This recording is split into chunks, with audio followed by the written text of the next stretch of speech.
ചോദിക്കുന്നോണ്ട് ഒന്നും തോന്നരുത്. പ്രേം ശങ്കറുമായിട്ട് എങ്ങനെ? ഐ മീൻ ഏത് തരം റിലേഷൻഷിപ്പ്? ഞങ്ങൾ തമ്മിൽ കുറച്ചു ദിവസത്തെ പരിചയമേ ഉള്ളൂ. പരിചയപ്പെട്ടിടത്തോളം നല്ലൊരു സുഹൃത്താണെന്ന് തോന്നുന്നു. അങ്ങനെയല്ലോ ഞാൻ അറിഞ്ഞത്. നിങ്ങൾ തമ്മിൽ അടുപ്പത്തിലാണെന്നും കല്യാണം കഴിക്കാൻ പോകുന്നു എന്നൊക്കെയല്ലേ അവൻ എന്നോട് പറഞ്ഞത്.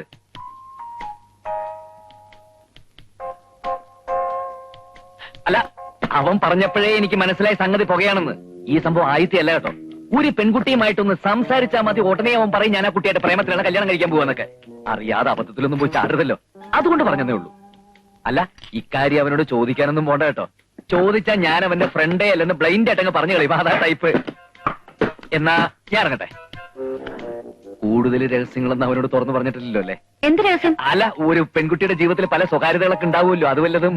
സ്വകാര്യങ്ങൾ പങ്കുവെക്കത്തക്ക ബന്ധമൊന്നും ഞങ്ങൾ തമ്മിലില്ലല്ലോ. ഓക്കെ, സമാധാനായി. എന്നാ ഇറങ്ങട്ടെ, നാളെ വരാം.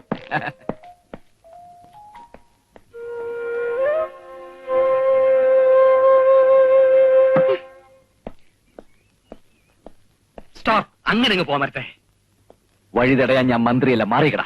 ഒരു CD കിട്ടും മറ്റൊരു CD പാരപടന്നിട്ട് രഹസ്യങ്ങൾ ചോർത്തുന്നത് പ്രൊഫഷണൽ എത്തിക്സിനെതിരാണ്. അംഗം ജയിക്കാൻ ഏതടവും സ്വീകരിക്കാമെന്ന് കണ്ണപ്പനുണ്ണി പറഞ്ഞിട്ടുണ്ട്. എന്നാൽ ശത്രുവിനെ എന്ത് വില കൊടുത്ത് തടയാമെന്ന് കായംകുളം കൊച്ചുണ്ണി എന്നോട് പറഞ്ഞിട്ടുണ്ട്. വാചകം പഠിച്ച അണ്ണാക്കിലെ വെള്ളം പറ്റിക്കാതെ മറികണം. അതോർത്ത് നീ വിഷമിക്കണ്ട, എന്റെ അണ്ണാക്ക് ഇഷ്ടം പോലെ വെള്ളം സ്റ്റോക്ക് ഉണ്ട്. ഇത്ര പെട്ടെന്ന് ഞാൻ അകത്ത് കയറി കൂടുമെന്ന് നീ കരുതിയില്ല അല്ലേ? തോട്ടക്കാരന്റെ വേഷത്തിന് ഒത്തിരി ലിമിറ്റേഷൻസ് ഉണ്ടെന്ന് ഇപ്പോഴെങ്കിലും മനസ്സിലായല്ലോടാ. ആക്രി കച്ചവടം കൊണ്ട് അകത്ത് കയറിയെന്ന് വെച്ച് അഗ്രം കണ്ടെന്ന് കരുതണ്ട. തോട്ടക്കാരന്റെ സ്കോപ്പ് ഞാൻ കാണിച്ചു തരാം. ആക്രി കച്ചവടക്കാരന്റെ സ്കോപ്പ് ഞാനും കാണിച്ചു കാണാം. കാണാം. വരുന്നിടത്ത് വെച്ച് കാണാം. ഒരു പെണ്ണൊരു പുരുഷനോട് സ്വതന്ത്രമായി ഇടപഴകിയാൽ അത് പ്രേമമാണെന്നും പറഞ്ഞ് നടക്കാൻ നിങ്ങൾക്ക് നാണമില്ലേ മിസ്റ്റർ പ്രേം? അരുന്ധതി എന്താ ഈ പറയുന്നത്? അരുന്ധതിയെ പറ്റി ഞാൻ എന്ത് പറഞ്ഞെന്നാ? ഒളിക്കണ്ട, ഉണ്ണികൃഷ്ണൻ എന്നോട് എല്ലാം പറഞ്ഞു. ഉണ്ണികൃഷ്ണനോ? ഏത് ഉണ്ണികൃഷ്ണൻ? നിങ്ങളുടെ ഫ്രണ്ട് ഉണ്ണികൃഷ്ണൻ തന്നെ. ഫോറിൻ സാധനങ്ങൾ വിൽക്കുന്ന പീറ്ററിന്റെ റെപ്രസെന്റേറ്റീവ് ഉണ്ണികൃഷ്ണൻ. നിങ്ങൾ തന്നെയല്ലേ അയാളെ അങ്ങോട്ട് അയച്ചത്? അയ്യോ, അവൻ എനിക്കിട്ട് പാര വെച്ചതാ. അവൻ എന്റെ ഫ്രണ്ടൊന്നും അല്ല. അതും ഉണ്ണികൃഷ്ണൻ പറഞ്ഞു. ഇത് ചോദിച്ചാ ഫ്രണ്ടാണെന്ന കാര്യം നിഷേധിക്കുമെന്ന്. എന്താ എന്താ മിസ്റ്റർ പ്രേം? ഇനി ഞാനൊന്നും മറച്ചു വയ്ക്കുന്നില്ല. ഒരു ആത്മാർത്ഥ സുഹൃത്തിന്റെ വൈകല്യം പുറത്തു പറയുന്നത് ശരിയല്ലെന്നുള്ളതുകൊണ്ട് ഞാൻ മനഃപൂർവ്വം ഒളിച്ചു വെച്ചതാ.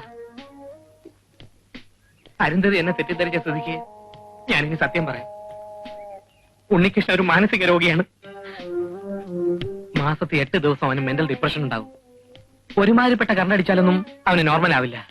അതുകൊണ്ട് പള്ളിവാസലിൽ കൊണ്ടുപോയി നേരിട്ട് കണ്ടടിപ്പിക്കുന്നത് ഞാനാ. അതോടെ കുറച്ചു ദിവസത്തേക്ക് നോർമൽ ആവുമെങ്കിലും വായിൽ തോന്നിയതൊക്കെ വിളിച്ചു പറയും. ഒരു പ്രേമ നൈരാശ്യത്തിൽ നിന്നാ ഈ അസുഖം തുടങ്ങിയത്. ഏത് പെണ്ണിനെ കണ്ടാലും അവന്റെ സുഹൃത്തുക്കളുമായിട്ട് പ്രേമമാണെന്ന് ആരോപിക്കും. വിവാഹം കഴിച്ചാൽ മാറുമെന്നാ ഡോക്ടേഴ്സ് പറയുന്നത്. പക്ഷെ ആരെങ്കിലും പെണ്ണ് കൊടുക്കണ്ടേ? കഷ്ടം. ഒരു രോഗിയായ ചെറുപ്പക്കാരനല്ലേ, അവൻ എങ്ങനെയെങ്കിലും ജീവിച്ച് പൊയ്ക്കൊള്ളോട്ടെ എന്ന് കരുതിയാൽ ഞാൻ അവനെ അങ്ങോട്ട് പറഞ്ഞയച്ചത്. പീറ്ററിന്റെ റെപ്രസെന്റേറ്റീവ് ആണെന്ന് പറഞ്ഞത് ഉള്ളതാണോ? അയ്യോ, അങ്ങനെ ഒരു കമ്പനിയേ ഇല്ല. പിന്നെ അവൻ കൊണ്ടുവരുന്ന സാധനങ്ങളൊക്കെ ഫോറിൻ ആണെന്ന് കരുതണ്ട, ഒക്കെ ഡ്യൂപ്ലിക്കേറ്റാ. ഇന്നാള് വർക്കിംഗ് വുമൻസ് ഹോസ്റ്റലിലെ ഒരു സ്ത്രീ അവന്റെ പൗഡർ വാങ്ങി തേച്ചിട്ട് മുഖം മുഴുവൻ പൊള്ളി ഒരാഴ്ച ഹോസ്പിറ്റലിൽ കിടന്നു. അയ്യോ, പ്രേം പറഞ്ഞെന്തായാലും കാര്യമായി. ഒരു ഷാമ്പു കൊണ്ടുവരാൻ ഞാൻ പറഞ്ഞിരിക്കോ? അയ്യോ, അതൊന്നും വാങ്ങിച്ച് തലയിൽ തേക്കരുത്. മുടി മുഴുവൻ കൊഴിഞ്ഞ് തല കോഴി വിട്ട മാതിരിയാവും. കൂട്ടുകാരി ഒന്നുമില്ല, ഞാൻ പോട്ടെ. ഐസ്ക്രീം കഴിക്കുന്നു? അയ്യോ വേണ്ട, അവനെ സൂക്ഷിച്ചോണേ. എന്താടി ആ ജോൺസൺ ആൻഡ് ജോൺസനായിട്ടൊരു സല്ലാപം പൊടിയോടുന്നു? എടിയാ ഉണ്ണികൃഷ്ണനെ വട്ടാണെന്ന്. ഉണ്ണി എന്താ ആലോചിക്കുന്നത്? അടുത്ത ഘട്ട എവിടാ വയ്ക്കേണ്ടതെന്ന് പറഞ്ഞാൽ മതി, ഞാൻ വയ്ക്കാം. അത് തന്നെ ഞാനും ആലോചിക്കുന്നത്. പ്രേംശങ്കറിന്റെ പുറത്തു വെച്ച കട്ട സ്ഥാനത്ത് തന്നെ കൊണ്ടിട്ടുണ്ട്.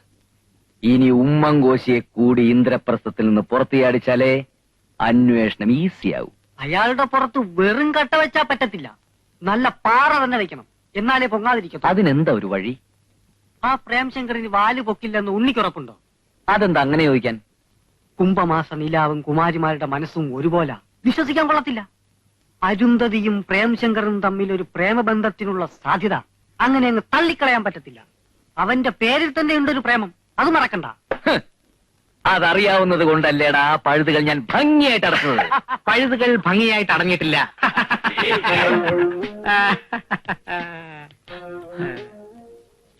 ഇത് ഞാൻ സീക്രട്ട് ഫയൽസ് റിപ്പോർട്ട് ചെയ്യും. ഒരു CIDയുടെ മുറിവാതുക്കൾ മറ്റൊരു CID ഒളിഞ്ഞെന്ന് ശ്രദ്ധിക്കുന്നത് ശരിയല്ല. ഒരു CIDയും കൂട്ടുകാരൻ ചമഞ്ഞ് മറ്റൊരു CIDയുടെ രഹസ്യങ്ങൾ ചോർത്താൻ ശ്രമിക്കുന്നത് ഒട്ടും ശരിയല്ല. അത് എന്റെ മിടുക്ക്. ഇത് എന്റെ മിടുക്ക്. എന്നാലേ ആ മിടുക്കം കൊണ്ട് നീ അങ്ങ് നടന്നോ. സീക്രട്ട് ഫയൽസിലെ ജോലി ആർക്ക് കിട്ടും നമുക്ക് കാണാം. അത് പിന്നെ കാണാനൊന്നുമില്ല, ജോലി പ്രേംശങ്കർ തന്നെ. അയ്യ അതങ്ങനെ ഉറപ്പിക്കാൻ വരട്ടെ. മിണ്ടായടാ ഞാനുലേ. ദേ എന്റെ അസിസ്റ്റന്റ് പറഞ്ഞോണ്ടല്ലോ. അയ്യടാ ഒരു അസിസ്റ്റന്റ് ജോലി കിട്ടുമെന്ന് തന്നെ ഉറപ്പായില്ല, അതിനു മുമ്പ് ഒരു പേട്ട അസിസ്റ്റന്റിനെ ചോദിച്ചു നടക്കുന്നു. അതെ, എന്റെ കാര്യങ്ങളിൽ താൻ ഇടപെടണ്ട, താൻ തന്റെ കാര്യം മാത്രം നോക്കിയാൽ മതി. ഓ എന്റെ കാര്യം നോക്കാൻ തന്നെ ഞാനും പോണത്. അരുന്ധതിയുമായിട്ടൊരു പ്രേമബന്ധത്തിന് വഴിയൊരുക്കി തന്നതിന് പീറ്റർ ആൻഡ് പീറ്റർക്ക് നന്ദി പറയാനാണ് ഞാൻ വന്നത്. Thank you.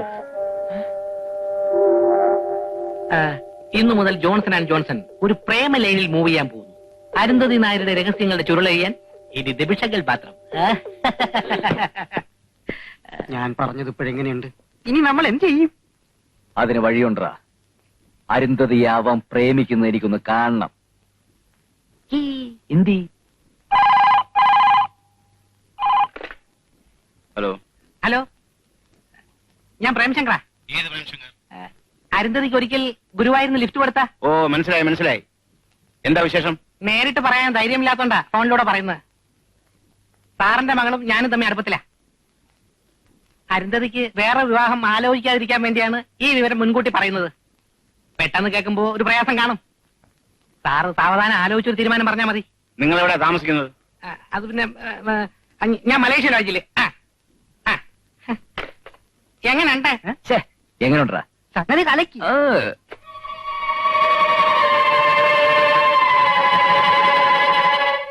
അവളോട് ചോദിക്കണോ? വേണ്ട. അന്ന് അവൾ അവന്റെ കാറിൽ കയറി വന്നപ്പോഴേ എനിക്ക് സംശയം തോന്നിയതാണ്. ആശുപത്രി വെച്ച് അവനെ കണ്ടെന്ന് ഞാൻ പറഞ്ഞില്ലേ? അപ്പൊ നിങ്ങൾ എന്താ പറഞ്ഞത്? എവിടം വരെ പോകുന്നു നോക്കട്ടെ എന്ന്. ഇപ്പൊ എന്തായി? വൈകിട്ടൊന്നുമില്ല, ഇനി പരിഹരിച്ചാലും മതി. ആ പവിത്രം വന്നെന്തോ. എന്താ അങ്കിൾ അത്യാവശ്യമായിട്ട് കാണണമെന്ന് പറഞ്ഞത്? ഒരു ചെറിയ പ്രശ്നം. ഒരുത്തിനെ ചെറുതായിട്ടൊന്ന് ഒതുക്കണം. ആരെ? ആ മലേഷ്യ ലോഡിൽ താമസിക്കുന്ന ഒരു പ്രേംശങ്കർ. എന്താ പ്രോബ്ലം? അതൊക്കെ പിന്നെ പറയാം. പവിത്രം പിക്ചറിൽ വരണ്ട, ആരെ കൊണ്ടെങ്കിലും ചെയ്യിച്ചാൽ മതി. Okay uncle.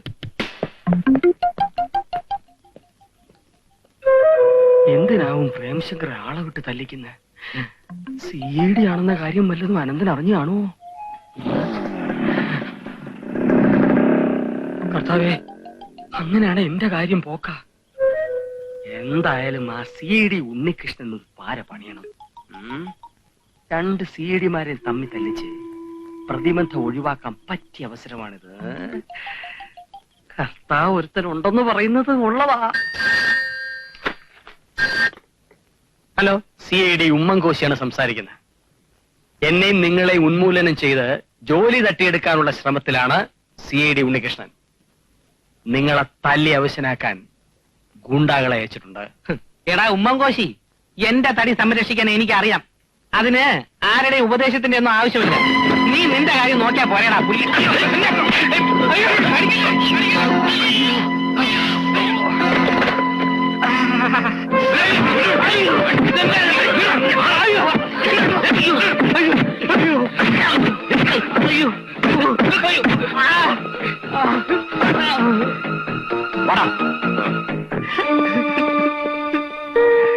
എടാ ഉണ്ണികൃഷ്ണ സാമത്തോരി, നിനക്ക് ഞാൻ വച്ചിട്ടുണ്ടടാ.